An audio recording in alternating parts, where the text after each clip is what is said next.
Welcome to the rosanamod Variety Pod. This is your vessel and host, rosanamod, and here we go. Hey everyone, this is episode 173. Today it's all about how to catch a suspect lying by the FBI. I figured this would be a fun topic for you guys because it's going to help any situation that you're in. 8 things. This is coming from a website, and I'm going to link this at the bottom of the show notes so that you can read more of it. I'm not going to get verbatim, but here we go. Number 1 is good cop, bad cop. Good cop always wins. It's just better to get somebody to trust you and to get them more comfortable with who you know, what you want from them, and just be more empathetic to what they're feeling and what they're going through. And that's going to be a better way for them to relax and confide in you and tell you the truth. Number 2 is surprise them. A liar will always anticipate what you're going to ask, sort of like when they get ready for interviews. You're ready with your rebuttals, you're ready with what you're going to say, and the liar will always have that ready. They anticipate what you're going to ask them, so they're not ready with certain questions, and that's how you catch them. By surprising them. And how do you do that? Now, this is not in the article. This is something that I just remembered from a movie that I saw about this woman who was trying to find somebody. So she was stalking them, and she got out of her vehicle and she went over to this truck and copied down the address on the truck, ran back across the street, got into her vehicle, and then a cop was parked behind her. She didn't notice, gets out of the vehicle, gets in front of her face basically in the window and says, "Hey, what are you doing out here?" Because it was really late at night. And the driver said, "Oh, I'm just trying to get a cell phone coverage. Out here it's crazy." And the cop was like, "Yeah, it's pretty bad out here, So she just started talking to her like a friend and asked her about her car. And, this is a pretty nice hybrid. I've always wondered about these things. What does it do, on the highway and all this?" And she's getting her relaxed, and the driver's getting more and more comfortable with her and smiling and laughing, telling little jokes here and there. And then out of the blue, the cop just says, "So what were you doing across the street?" And it just shifted her. Her whole physical body language changed. I remember her eye was twitching, and she just looked really deceptive. Number 3 is listen more than you speak. That's like with every conversation when you're trying to communicate with somebody. You just want to listen more. Pay attention to what they're saying. People that are stressed out talk louder and faster. You don't have to assume that they're lying.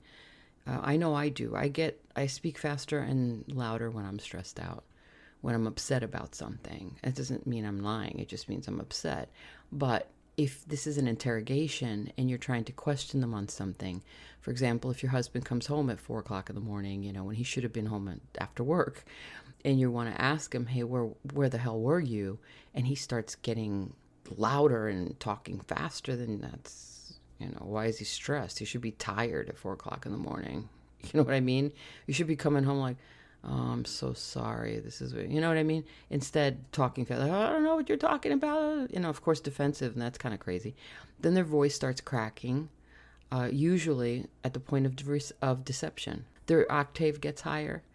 The voice gets a little different than, instead of like I'm talking now is monotone. And if you ask me a question, I don't know what you're talking about, like that at the point of deception.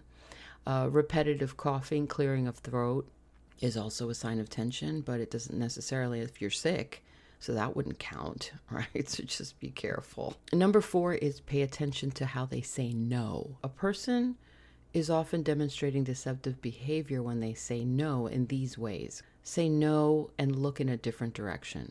So when they're saying no, are they looking straight at you, eye to eye, and saying no? Just answer me the question. Did you go out with her tonight? Yes or no? No. And he looks right at you in your eyes. Okay, probably not lying.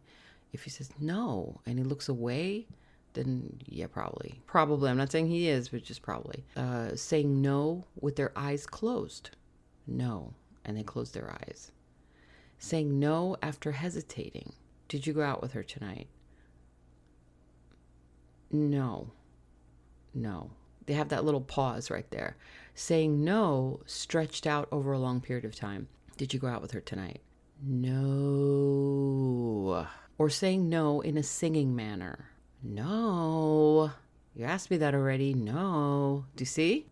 Number 5 is watch for changes in behavior.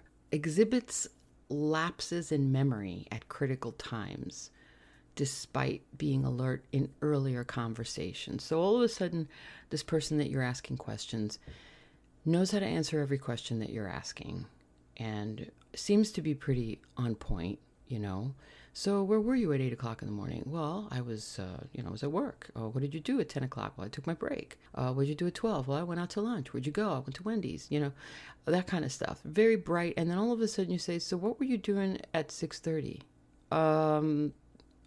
You know what? I'm not really sure. I don't remember. All of a sudden they don't remember.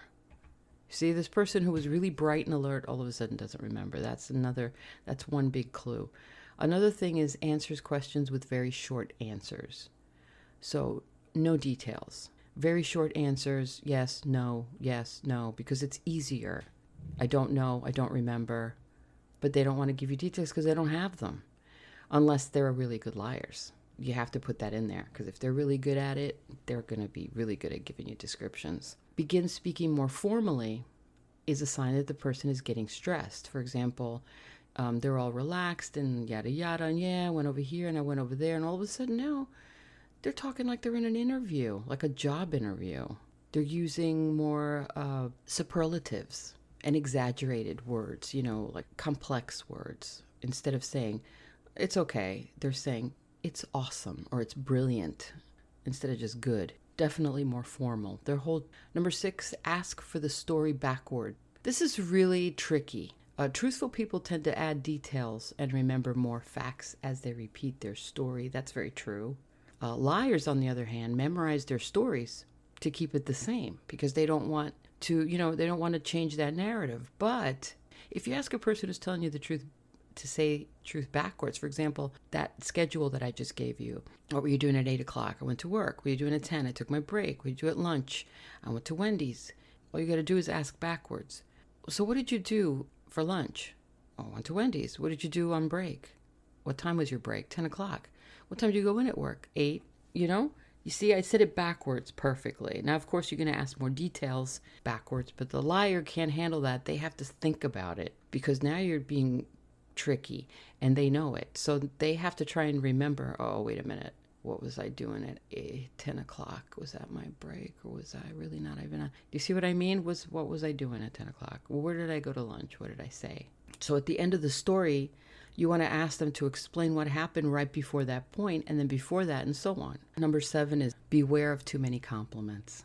The butt kissers are the worst. This happens at work too. Now, it doesn't mean that people aren't genuinely nice or friendly. Of course they have people like that. They're called annoying. The ones who say, well, good morning. How are you? You look wonderful today. I love your hair. It's just gorgeous. You're always dressed so nice, but it's like every morning, not just one time. One time is okay. You're allowed a couple times.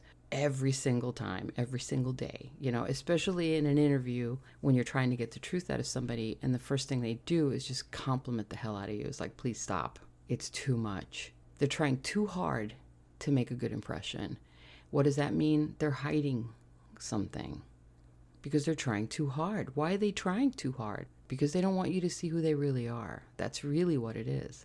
Number 8, ask a lot of follow-up questions. So, for example, if you are interviewing somebody for a position and they were fired and they don't want to tell you that they were fired, the best way to get the truth out is to get a little bit more human, a little bit more comfortable with them by giving them an example. You could say like this: a friend of mine, or years ago, I lost a job and it was so dumb. It was something that I learned from. Have you ever experienced something like that? Or how do you think mistakes on the job should be handled? Like that. It's like, oh, you're putting yourself in that position where it could happen to you too. Then I'll just be more comfortable to say, yeah, actually I was fired from this position, blah, blah, blah. And then there you go. It doesn't necessarily mean you don't have the job. It just shows that you're honest, and I always believe that being honest is a lot more important simply because it's easy to find out. You don't know who knows who. You don't know who you're talking to. You don't know who that person has already spoken to. and what they already know. You just can't assume anything about anybody. The best thing you can do is just be honest with people, shoot straight like I do, and you'll always stay out of trouble because you can't mess that up. You can't mess the truth up, right? Okay, well, go over there and start interrogating your friends and practice and have them keep a secret from you and see if you can dig it out of them. Drum roll, please. In with the outro. Thanks for stopping in. Don't forget to like, share, and comment, and I'll talk to you soon. God bless you, and what do we say? Ciao.